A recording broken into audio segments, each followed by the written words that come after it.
What's up, YouTubers? Today I'm going to show you about this water heater system, portable water heater system. Yep. Unfortunately, this portable water heater system is not suitable for the boat, not suitable for the vessels.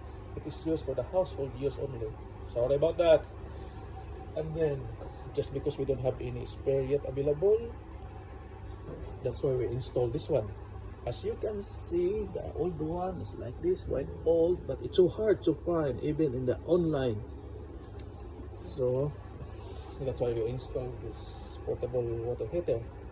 And then the problem of this water heater system is they don't have any circulating pump. That's why it cannot circulate to the main circulating heating system elements. This one.